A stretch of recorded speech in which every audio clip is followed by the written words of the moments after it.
Hello, fellow misfits. It's your agoraphobic misfit, Maxie. I wanted to talk about the housing situation that I have going on. So, I live in New York City and I live in mental health housing.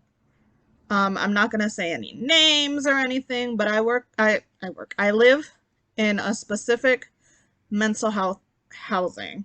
And I live in something called a scattered site, which basically is just the company has a bunch of little the mental health housing company has a bunch of apartments and scattered throughout the city, and um they rent them out to like people like me with mental health issues. So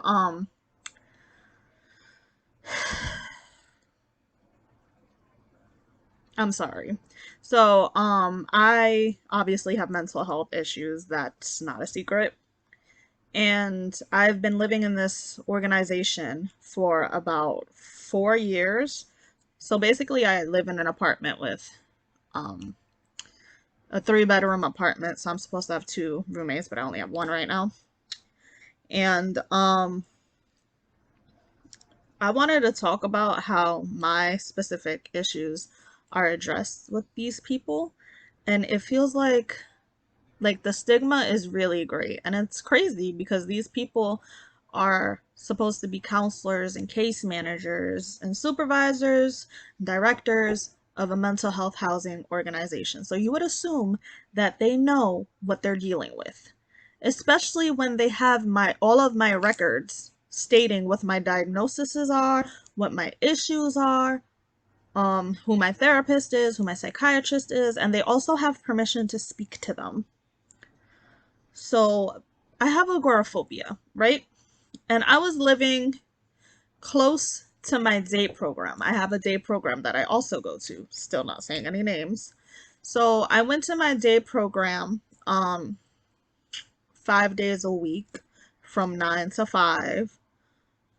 And then later on, when I started getting sicker, I would go for like maybe 2 hours in the morning or something, once or twice a week. It got bad. Um, I say it got bad at the time, but like they moved me and I haven't left the house since April. I actually went to the emergency room in April. I haven't left the house on my own accord since Thanksgiving. So it's much worse now. I digress. What I was saying is, um, I feel like they don't have a firm grasp on what agoraphobia is. And if they did, they would understand that um, having agoraphobia, sorry, also involves like traveling is a really big part of it. Like traveling is very, very difficult for me. So I um I feel like they treat me really not well because they seem to not understand. And it's like they should know that it's hard for me to leave the house, but like they try to like for example, when I was leaving the house very slimly. Like I wasn't leaving the house very often. And I was never going to their program because like to the program site like I was supposed to every week because they um they were a 30-minute ride away. I only take local streets because of my agoraphobia. Because of my anxiety, because of my panic disorder. I only take local streets and that takes about 30 minutes. So every once in a while I would psych myself up and go to my friend's house and stay over for a while, and it's only a 7-minute drive. And my friend was always in the car with me for said 7-minute drive. And my and the workers were like, "Oh, why can't you come to program but you can go to your friend's house?" Like they really didn't understand. They also don't seem to understand that regression is a thing. Um they also at some point had like, when I was, regressing, at some point they were like, they didn't realize, actually it was a specific director that doesn't work for them anymore, but he was basically like, obviously the guy in charge. There was like one or two people over him, but like he was the director. And he was like, oh, they didn't know how sick I was when they accepted me, which doesn't make any sense because they have all of my medical records, all of my mental health records. So, and also that really hit me the wrong way because it's like, what do you mean you didn't know how sick I was? Obviously, you know I was sick though because this is mental health housing. Like, everybody here is sick, you know?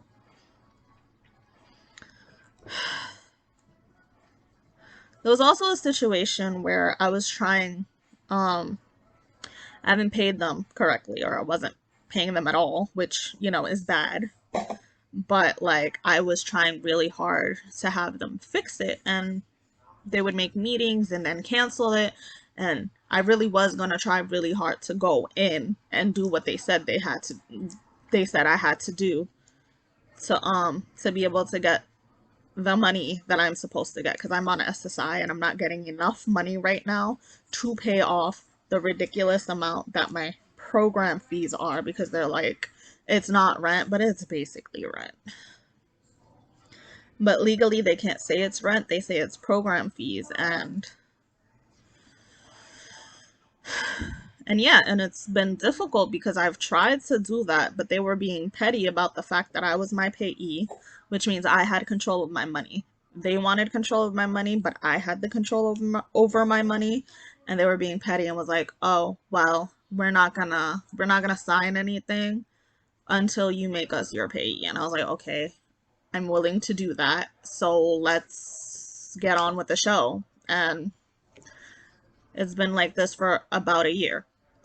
They moved me. I told them point blank, if you move me from where I was, which was 15 minutes away from my day program, to here, which is 30 minutes away from my day program, but closer to my housing program, I was like, I'm just not going to go back. And I haven't. I was lucky that there was a pandemic in the middle of all of that because I moved in November of 2019.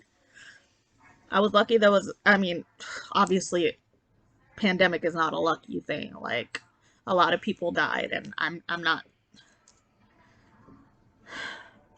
saying that it's a good thing, but like, personally, it was beneficial to me because at this point there was at home services and stuff that I was doing from home, like Zoom groups um and therapy and psychiatry on the phone, which I wasn't able to do before. But that's ending now, and I'm not going to be able to do that for soon enough. So I'm supposed to like start going to my day program on Monday, and I don't know how I'm going to manage because, like I said, it's hard for me to leave the house and it's 30 minutes away. I don't even know if I'm actually going to go, but I have been making the plans to go. And I feel like they were not, what the hell? I feel like they were not understanding of what I was trying to explain. I feel like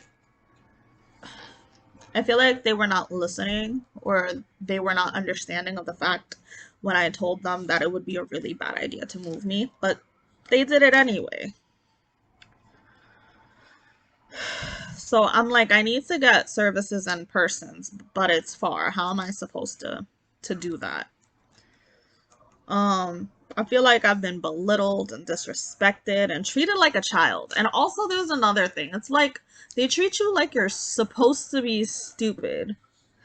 Like, they would look at me and be like, "Oh, you're actually very intelligent, or you're very smart." And it's like, what are you trying to say? Are you trying to say all mentally ill people are stupid? Because that is a fucking myth, if I ever heard one. Um, there was also this one time that this supervisor lady, she cursed me out.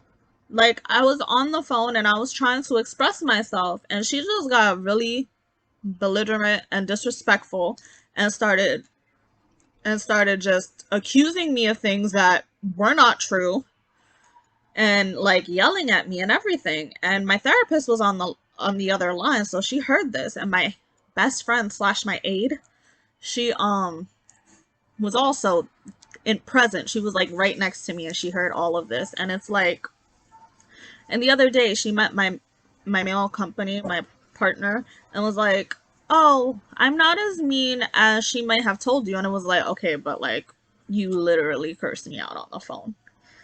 Like, are we gonna pretend that didn't happen? I feel like they misuse their power. Like, I'm so tired of them. I just wanted to talk about the mental health housing system and how it could probably be very difficult for a lot of us. Like, I know I can only speak for myself, but I feel like I can't be the only one who's going through it or having trouble with them. And it's been hard. And I just wanted to share how the stigma really isn't only for people that supposedly don't understand, because like these people, these counselors, these caseworkers, these supervisors in these housing programs, they should understand, or they should at least have a grasp of what they're dealing with, especially if they're in the mental health field. Like, no, they're not therapists and they're not psychiatrists, but they willingly work with mentally ill individuals. So it's like maybe they need some kind of training. I don't know. I just really needed to get this off my chest because I've been dealing with it. Let me share some text messages on my phone. Insert here. I got a Case Defy phone case thanks to watching Bailey Sarian. I used her 15% code and I got my name monogrammed on it, and I'm like in love with it. This is not a sponsored video, by the way. I just wanted to share that. I'm obsessed with it. So I decided to text the worker because I really do want to go back to getting services and stuff. Oh my god, this lighting from my phone looks so much better than the lighting in here. Maybe I should just talk with my phone open. Interesting. So I hit up the director, and I would put the screen grabs up here, but I don't really know how to do that. I'm still learning.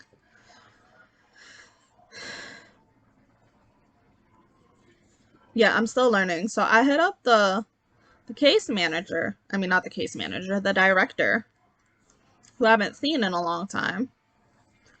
And I was just like, good afternoon. I wanted to ask again for insert company name here to consider moving me back to insert street name here. I'm supposed to go back to insert day program name here on Monday mornings and Wednesday afternoons for group therapy and one-on-one therapy sessions. And I'm supposed to start seeing my psychiatrist in person as well. I know I have a lot of work to do with my daily living skills and my finances because it's so difficult for me to travel. It would be beneficial for me to be living closer to my program. Insert street of program here. I'm afraid of not being able to manage my long commute and losing my psych services. I also cannot speak on the phone right now, right? So she said, no. And then I said, what would I do if I lose services? And she said, no, I already have individuals moving into that place. You had your chance there and it did not work out. Your next move is to a supervised setting. It is obvious and apparent you cannot and have not been able to manage. So basically, a supervised setting is just is like a building with staff members that are there 24/7 with like either little rooms or little apartments. I'm not entirely sure, but it's basically 24-hour care. 24 hours, 7 days a week care. Let me continue. She said, I need not to go into details because you were already made aware and you were given a preliminary to intent to evict you from the apartment because you've been non-compliant for a very, very long time. You can have your psychiatrist, therapist contact me if you like. That is the discussion that has been taking place. And I'm like, first of all, if I know what you're talking about, why don't you just say it?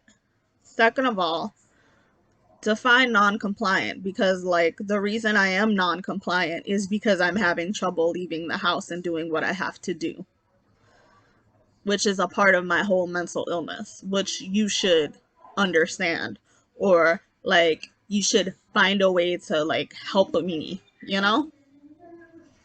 So I said, how long is that going to take? Because I still need services in the meantime. Like, what will I do if I lose services? She said, please, what I noticed about you, you will and have used your mental illness to manipulate your situation. Excuse me, my situation? Manipulate it? You think I'm manipulating you? You are a mental health housing program. I have mental health issues. These are facts. What part of it is me manipulating you? I'm trying to do what's right for me. I'm trying to ask you to give me some leeway so my travel to my program would be like to my day program would be much easier, and you're just like not listening and you're calling me manipulative. How fucking insulting is that? And so my petty ass was like, so it's okay for me not to have services? Cool, reading loud and clear. And she was like, also you had taxi services prior to COVID-19. So basically there is a taxi service that I don't know if I could say that my health insurance pays for. And I wouldn't call it yeah, I but like I'm saying, the taxi doesn't stop me from not being able to leave the house. Like that doesn't make it that much easier, especially if the ride is 30 minutes long. I have to sit there and be uncomfortable and panic, and it's really, really bad. So that's the part that's what I'm saying. Like they don't seem to understand that traveling is a really big problem for me. And I said, agoraphobia is a part of, I said, with help from my best friend slash aide, because I'm not very articulate when I'm very upset. And I was very upset. I was ready to curse a lady out. We said agoraphobia is part of my official medical diagnosis. It's not something I made up. It's not something I'm using to manipulate you. My understanding is that this is a mental health housing and that you guys were capable of dealing with things of this nature. I'm not giving you pushback on putting me in a supervised setting, but until then, I cannot afford to lose my mental health services, which I struggle to get to because of my diagnosis. I'm not trying to manipulate or fight people. I just want to continue to get the help, as you can clearly see I need. I expressed that I would no longer be able to go to therapy if I was moved from insert area here, and I have not been able to see my therapist or psychiatrist in person in all that time, over a year. I know it probably seems like because sometimes I can and other times I can't, it seems like I'm making excuses, but there is such a thing as regression. This is not a thing that I choose. I also feel very, very insulted that you accused me of manipulation, and frankly, I don't think that's professional at all. I've been making an attempt to making you guys my payee, but every time a meeting was set with Miss Blank, it was then canceled. You don't have to respond to this. As you suggested, I will be making an attempt to have my therapist reach out. Moving forward into the next phase of things, I just want it on paper what my concerns are. That I've been doing my best to do what you guys have asked of me, and that I have expressed a multitude of times that my mental issues are real. They're not fabricated, and I'm not using them as a means to manipulate anyone. So then she said she's aware of my psychiatric history and very understanding of what agoraphobia is. She understands when my psychosis is active, but I've not been in compliance for a very long time, and I know what she's referring to. You don't stand a chance of losing your service. You losing your services has absolutely nothing to do with where you're housed. You have had and had the luxury of the use of taxi services. First of all, if my health insurance is paying for it, it's not really a luxury. I know that there have been times when your case manager at those times set up services for you and you canceled the services. My therapist from my day program is the one who has always made the car service appointments. Nobody in this program has ever done that, or I've made them. Someone from my day program or I have made all of these appointments. And yeah, sure, I have canceled them, but it's because I can't always get myself to go. Sometimes I even get in the cab and have him turn around, him or her, turn around because I can't fucking make it. And she's like, so now you're claiming if you cannot move back to where you were, you're gonna lose your providers. You're not to move back there. There is no other apartment available for you. What I can do with you, permission of you, is to get these